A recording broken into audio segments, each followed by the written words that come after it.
बिस्मिल्लाहिर्रहमानिर्रहीम। मज़दूर साथियों, अस्सलाम वालेकुम। मैं हूँ डॉक्टर जावेद गिल और ये है मज़दूर दुनिया। साथियों, आज हम जिस इशू पे बात करेंगे वो है पंजाब लेबर कोड और उसका चैप्टर 1.2। 1.2 का चैप्टर जो है ये डील करता है डेफिनेशंस के साथ और डिफरेंट मीनिंग्स के साथ। तो इसमें सबसे इम्पोर्टेंट डेफिनेशंस जो है वो वर्कर की है। इससे पहले जो लॉज आजकल अप्लाई हो रहे हैं उसको देखें तो उसमें हम जब हम वर्कर की डेफिनेशन के हवाले से बात करते थे तो जनरली हम पीरा की डेफिनेशन देखते थे, फैक्ट्रीज एक्ट की डेफिनेशन देखते थे, पेमेंट ऑफ वेजेस में देखते थे या स्टैंडिंग ऑर्डर वाली डेफिनेशन को देखते थे। तो और अमूमन बात होती थी कि अगर हमने वर्कर को देखना तो हम कहते हैं डायरेक्टली और इनडायरेक्टली इंगेज्ड, और जो उस किसी एक प्रेमिसेस में काम कर रहा है उसको वर्कर कहते हैं, और उसमें कॉन्ट्रैक्ट वर्कर भी शामिल होता है और उसकी रिस्पॉन्सिबिलिटी साथ ही एम्प्लॉयर की या ऑक्यूपायर की होती है। यहाँ पे जो वर्कर की डेफिनेशन है इसमें बड़ा उसको वास्ट कर दिया गया है, टू सम एक्सटेंट मैं कहूँगा क्लियर भी कर दिया गया है, और टू सम एक्सटेंट बल्कि ज़्यादातर उसको कॉम्प्लेक्स भी कर दिया गया है। अगर हम डेफिनेशन पढ़ें तो यहाँ पे हमें काफ़ी अबहाम नज़र आएगा, लेकिन जूँ जूँ शायद इसकी एप्लीकेबिलिटी होगी और हमें इसको अप्लाई करने का एक्सपीरियंस होगा तो शायद चीज़ें वाजे हो जाए, और उसमें शायद चूँकि पहले ये कोड है और उसमें बहुत सारी शायद हमें गवर्नमेंट को इसमें वजाहत भी देनी पड़े और उसको इसकी कम्प्लिकेशन जो है उसको एक्सप्लेन करना पड़े। तो अगर हम वर्कर की डेफिनेशन को देखते हैं तो वो हर वो बंदा जो डायरेक्टली या इनडायरेक्टली इंगेज्ड है किसी काम पे, किसी वर्क प्लेस पे, वो वर्कर है, और उसमें सेल्फ एम्प्लॉयड भी शामिल है। सेक्शन 4 का सब सेक्शन 2 जो है इसको मज़ीद इसको एलेबोरेट करता है कि हर वो बंदा जो कि एम्प्लॉई है वो भी वर्कर है, कॉन्ट्रैक्टर और सब कॉन्ट्रैक्टर भी वर्कर हैं, इसी तरह एम्प्लॉइज ऑफ कॉन्ट्रैक्टर एंड सब कॉन्ट्रैक्टर वो भी वर्कर हैं, फिर एजेंसी वर्कर यानी थर्ड पार्टी का वर्कर जो है वो भी वर्कर है, फिर self employed worker, apprentices, internee वगैरह, और ऐसे पर्सन जो कि डिजिटल प्लेटफॉर्म पे काम कर रहे हैं और टेम्परेरी बेसिस पे काम कर रहे हैं, वो सारे वर्कर हैं, और इसमें वॉलंटियर्स भी वर्कर्स की डेफिनेशन में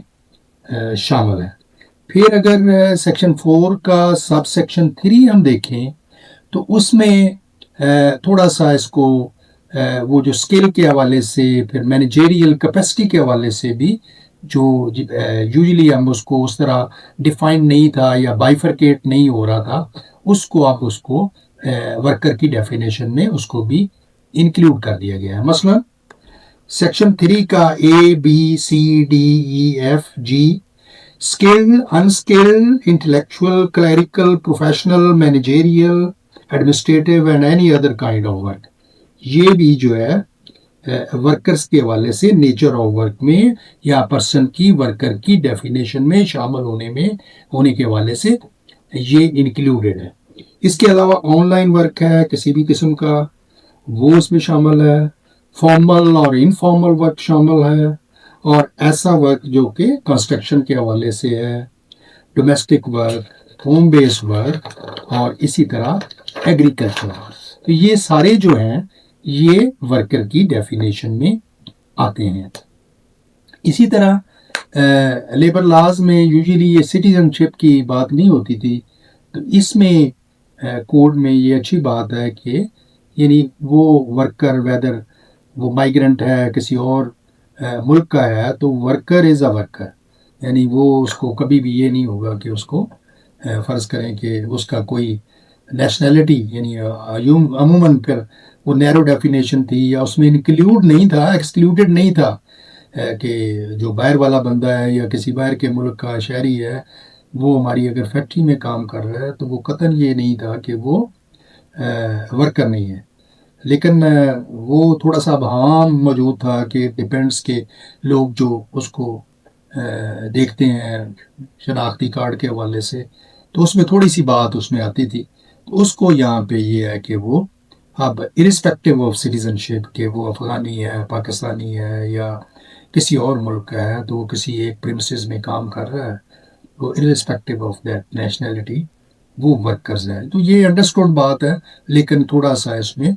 कई दफ़ा प्रॉब्लम होते थे एप्लीकेबिलिटी में, और ये इसमें क्लियर हो गया। उसके अलावा वेज की डेफिनेशन है, जिसको मैं समझता हूँ कि शायद उसको वो वही है जो कि पहली पेमेंट ऑफ वेजेस में थी, वो जो लॉ एग्जिस्ट करता है 1936 वाला। फिर एम्प्लॉई की डेफिनेशन यहाँ पे ऐड हुई है। हर एम्प्लॉई जो है वो वर्कर है, वेदर मैनेजरियल है या इसी तरह वो क्लरिकल है या वो दिमागी काम करता है या इस तरह किसी भी काम किस्म का काम करता है। तो अगर हम सेक्शन 5 को देखें तो उसमें employee means a person who undertakes to perform any work, किसी भी किस्म का काम कर रहा है, लेकिन उसका एग्रीमेंट हुआ है एम्प्लॉयर्स के साथ, और उसके अगेंस्ट उसको रिम्यूनरेशन मिल रहा है। और वो उसमें शामिल है एम्प्लॉइज़ में कि अप्रेंटिसेस भी शामिल हैं, सुपरवाइजर्स भी शामिल हैं, मैनेजरियल एंड एडमिनिस्ट्रेटिव एम्प्लॉइज़ भी शामिल हैं। यानी हर वो बंदा जो कि काम कर रहा है एम्प्लॉयर के साथ और उसका कॉन्ट्रैक्ट है और उसको रिम्यूनरेशन दिया जा रहा है, और वो किस भी नेचर का काम कर रहा है, क्लरिकल है और या सुपरवाइजरी है या मैनेजरियल है, तो वो जो है एम्प्लॉई की डेफिनेशन में आता है। और इसमें एक्सक्लूजन है कि वो गवर्नमेंट के एम्प्लॉइज़ जो हैं गवर्नमेंट डिपार्टमेंट के, पंजाब गवर्नमेंट के, जिनका वो लॉ लगता है 1974 वाला, वो इसमें ज़ाहिर है इंक्लूडेड नहीं होंगे। इसमें गुंजाइश भी ये है कि अगर कोई बंदा ऐसा जो है जो कि गवर्नमेंट उसको नोटिफाई करती है कि वो एम्प्लॉई की डेफिनेशन में आता है, तो उसका इंक्लूजन हो जाएगा थ्रू स्पेशल नोटिफिकेशन। तो ये एम्प्लॉई की डेफिनेशन है, और इसमें मैनेजरियल और एडमिनिस्ट्रेटिव एम्प्लॉइज़ भी शामिल हैं। मैनेजरियल और एडमिनिस्ट्रेटिव एम्प्लॉइज़ का मतलब ये है कि वो लोग जो कि वर्कर्स को ऑन बिहाफ ऑफ एम्प्लॉयर या प्रिंसिपल या ऑक्यूपायर इंगेज करते हैं, उनकी ड्यूटियां लगाते हैं, उनकी पोस्टिंग ट्रांसफ़र करते हैं, उनकी प्रमोशन करते हैं, या आप सिंपली कह लें कि वो लोग जो कि एजेंट हैं एम्प्लॉयर के या ऑक्यूपायर के या प्रिंसिपल के, वो मैनेजरियल एम्प्लॉई हैं या एडमिनिस्ट्रेटिव एम्प्लॉइज़ हैं, और वो एम्प्लॉई की डेफिनेशन में शामिल हैं। तो ये जनरली मुझे जो नज़र आया कि इसमें एम्प्लॉई और वर्कर्स की डेफिनेशन जो है उसको एक्सप्लेन करने की ज़रूरत है, और ये ऑलमोस्ट इसमें काफ़ी ऐसी बातें हैं जो कि पहले लाज में सेपरेट लाज थे और हर लॉ में अपनी अपनी डेफिनेशन थी। मसलन एम्प्लॉइज़ को यूज़ किया जा रहा था, अब भी यूज़ किया जा रहा है सोशल सिक्योरिटी वाले लॉ में, और जो ओल्ड एज बेनिफिट वाला लॉ है उसमें एम्प्लॉई के हवाले से बात होती है, और दूसरे लॉज जो है उसमें मोस्टली वर्कर्स की बात होती है। और जो लॉ है कंपनसेशन वाला या इसी तरह जो इंडस्ट्री रिलेशन वाले लॉज थे उसमें वर्कमैन की बात होती। तो ये अब इसको इस हवाले से कि जहाँ जहाँ अब आगे जाएंगे लॉज में तो हम देखेंगे कि जब चूँकि इसके 7 इसके पार्ट हैं कोड के, तो जो हम आगे बढ़ेंगे तो हमें पता चलेगा कि ये वर्कर्स की डेफिनेशन को एक्सपेंड करने का और वर्कर्स की डेफिनेशन में एम्प्लॉइज़ को इंक्लूड करने का, एम्प्लॉइज़ की डेफिनेशन में मैनेजरियल और एडमिनिस्ट्रेटिव एम्प्लॉइज़ को इंक्लूड करने का,